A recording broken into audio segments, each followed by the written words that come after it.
देखें, अमेरिकी सदर डोनाल्ड ट्रंप ने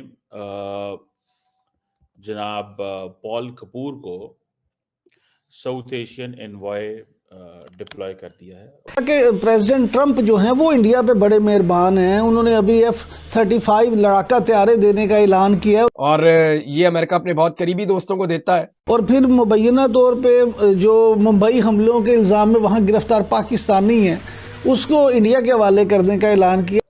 इनकी किताबें जो हैं, जो मशहूर किताबें हैं, jihad as a grand strategy, Islamic militancy, national security and the Pakistani state, किताब ही पाकिस्तान के ऊपर है। So it means the next person who is coming on towards Pakistan, वो पाकिस्तान के हवाले से फिक्स माइंड से आ रहे हैं, jihad as a grand strategy. जो पाकिस्तानी आज इस बात से परेशान है कि वो कौन सा सॉफ्टवेयर है या वो कौन सा ऐसा व्यक्ति है जिसके कहने पर ढूंढ ढूंढ कर इसी प्रकार के लोग लाए जा रहे हैं जिनको पाकिस्तान के जैसा ही दिखता है, जिनको पाकिस्तान कोई एक एजुकेटेड लोगों का समूह, कोई एक विचारों का देश, कोई एक दुनिया में शांति लाने वाले लोगों का समूह नहीं दिखता। ऐसे लोगों को इस बार अमेरिका की सरकार ने दूर कर दिया है।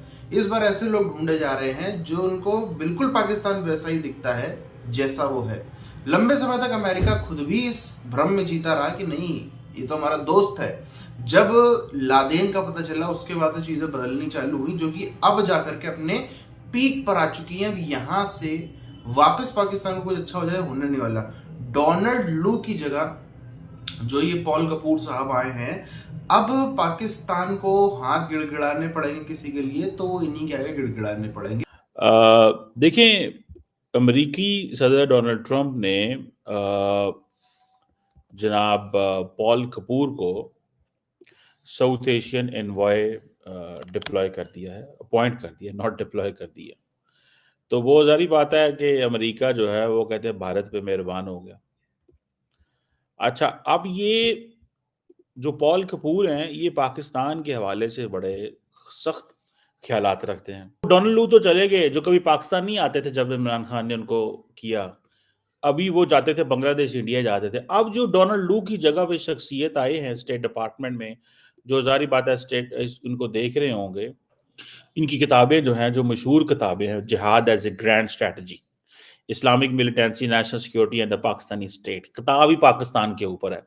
So it means the next person who is coming on towards Pakistan, वो पाकिस्तान के हवाले से फिक्स माइंड से आ रहे हैं, jihad as a grand strategy.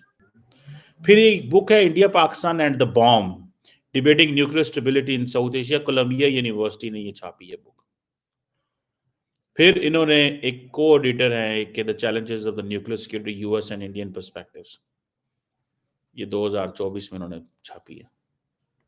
तो उनको बंदा मिल गया साउथ एशिया का, उन्होंने कहा सबसे बंदा इंपॉर्टेंट यही हो सकता है। पूरी दुनिया में वो जाते हैं, बोलते हैं, दिस दैट करते हैं।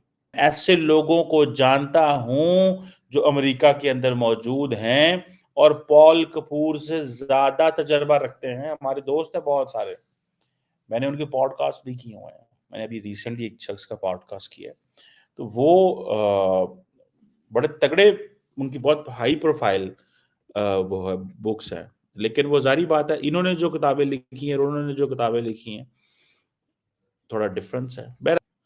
और ये बड़ी सख्त लाइन लेते हैं पाकिस्तान के, और इंडिया के ये बड़े करीब है। ठीक है, तो आपको इससे पता चल जाएगा कि ये इनका मकसद क्या है। इनका मकसद यही है कि पाकिस्तान, इस पे पाकिस्तानी प्रोफेसर्स बड़ा चीख रहे हैं कि जो पाकिस्तान की गवर्नमेंट है, ये पाकिस्तानी लोग हैं, ये एकेडेमिया पे पैसे नहीं लगाते। ये चाहते हैं कि एकेडेमिया वो बोले जो हमारी स्टेट चाहती है, एकेडेमिया वो बोले जो हम चाहते हैं, एकेडेमिया वो बोले, और एकेडेमिया कुछ ना बोले कि हमारी क्या अप्रोच है इस हवाले से, हमारी क्या अप्रोच है इस हवाले से, क्यों हम अपने एकेडमिक्स को तैयार नहीं करते, क्यों हम अपने स्कॉलर्स को ये सपोर्ट नहीं देते, क्यों हमारे स्कॉलर्स सामने नहीं है। एक तरफ मोदी कहता है MIGA, make India great again, वो कहता है MAGA, मैगा, मीगा, वो मैगा कर रहा है, ये कहता है मैं मीगा पे आ गया। तो अब नरेंद्र मोदी को सुनना पड़ा ना कि अब आपका जो ट्रेड बैलेंस है सबसे पहले तो उसने यहाँ से शुरू की ना बात, इंडिया का फायदा उसका। वो कहता है इन्हें तो साफ करो ना पहले, ट्रेड बैरियर्स कम करो, नहीं तो हम भी उतने लगाएंगे जितने आपने हमारे रेसिप्रोकल। पाकिस्तान को घबराना चाहिए, इतनी बड़ी जो वेपन डील्स हो रही है, ऑपरेशन जाहिर है। देखिए अगर इंडिया को अब अमेरिकन वेपन्स मिलेंगे और मॉडर्नाइजेशन होगी तो जाहिर है हमारे यहाँ भी तो हार्ट सर्चिंग, सोल सर्चिंग होगी कि अब हम क्या करें। अगर इनके पास F-35 आ जाते हैं तो हमारे F-16 का क्या तो होगा? फिर हमारे बेचारे F-16 तो 20 साल पुराने हैं यार। तो क्या है ना, वो पोचा शोचा मारो टाकी शाकी। हमारे पास अब चाइनीज बहुत अच्छे जहाज आ रहे हैं, तो वो नहीं है, इसीलिए इंडिया मांग रहा है ना F-35। वो क्योंकि पाकिस्तानियों ने चीनियों के साथ ये J सीरीज के जो जहाज लिए हैं और जो बना रहे हैं, they are very high quality. हजारों की तादाद में न्यूक्लियर वेपन्स बना लिए रूस ने, और जब कोलैप्स का वक्त आया वो आर्म्स रेस की वजह से बढ़ गया। रोटी नहीं थी, न्यूक्लियर वेपन्स थे, टैंक्स थे, मिसाइल्स थी, और दुकानों के अंदर रोटी नहीं मिलती थी। That's why the Soviet Union collapsed. It was the arms race. India की भी ये कोशिश रही है कि पाकिस्तान को आर्म्स रेस के अंदर इन्वॉल्व किया जाए और आप पाकिस्तान जो है वो फंस जाए इस ट्रैप के अंदर। इंडिया तो अफोर्ड कर सकता है, Pakistan can't afford an arms race, इसीलिए we have to be very selective. ना हमारा कोई स्कॉलर है वहाँ पे, ना हम कोई रीड कर सकते हैं, ना हम बोलते हैं, ना हमारी स्ट्रेटेजिक साइलेंस की पॉलिसी हमने अडॉप्ट की हुई है। तो मुझे तो नहीं कुछ भी, मैं तो कुछ चीज़ को अंडरस्टैंड नहीं कर रहा कि हम ये क्यों कर रहे हैं और कैसे कर रहे हैं। आई विश के इस पे थोड़ा सा जो है वो हमारी हुकूमतें सोचें कि स्कॉलर्स पे पैसे लगाने चाहिए, स्कॉलर्स को तैयार करना चाहिए। लाइन लेंथ का आपका हिस्सा लेंगे। जब पाकिस्तान के अंदर बात ही मशहूर ये हो, या दुनिया के अंदर या खित्ते के अंदर बात ये हो कि आप पाकिस्तान की स्टेट या रियासत के खिलाफ बात करेंगे तो आपको स्पेस मिलेगी। बात समझ रहे हैं? खिलाफ बात करने की स्पेस मिलती है, हक में बात करने की स्पेस नहीं मिलती। अब अमेरिकन इंडियंस कोशिश करेंगे पॉल कपूर को अपने दायरे में लेके आए कि बांग्लादेश के ऊपर टफ स्टेटमेंट दो, लेकिन फिर ये भी देखना पड़ेगा कि पॉल कपूर जो अमेरिकन नेशनल सिक्योरिटी एस्टेब्लिशमेंट है वो बांग्लादेश के वाले से क्या देखती है, अमेरिका का जो है नेशनल सिक्योरिटी ऑफिस क्या देखता है। उधर पॉल कपूर की लिमिटेशन का पता चल जाएगा, क्योंकि ट्रम्प ने कल कह दिया कि मैं बांग्लादेश मोदी पे छोड़ता हूँ।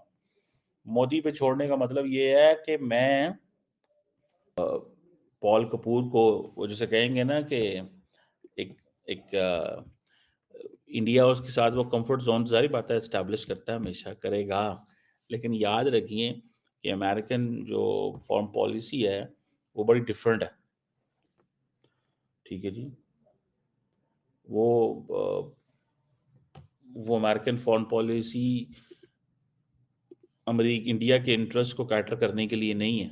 वो अमेरिकन इस बार वो सारे लोग ढूंढ ढूंढ कर ना जाने कहां से चिन्हित कर कर लाए जा रहे हैं, जिनका एक पुराना इतिहास है, जिनका इतिहास ये है कि जो मैंने शुरू में बताया, पाकिस्तान को वो लोग पाकिस्तान की तरह ही देखते हैं। कोई लाग लपेट नहीं, कोई सेकुलरिज्म का रोना धोना नहीं, कुछ भी फिल्टर नहीं, पूरी तरह से कंप्लीटली अनफिल्टर्ड। क्योंकि अब पाकिस्तान जिस जगह पर पहुंच चुका है, अच्छी बात है। पहली बात तो ये कि अमेरिका को होश आ गया, वरना अब पाकिस्तान जहां पर है, किस क्षण में ये अपने एटॉमिक हथियार जो है वो दान कर दे। दान क्या कर दे, दान तो खैर नहीं करेगा, जो बेचेगा, बट उस बेचने के बदले में ये जो नाटक करेगा कि चोरी हो गई जी, पैसे नहीं हमारे पास सिक्योर करने के, चोरी हो गई जी, हमारी कोई गलती नहीं, बाबूजी हमको माफ करो, ये नाटक करके ही अपने हथियार बेच देगा और किसी आतंकी संगठन को भी बेच सकता है,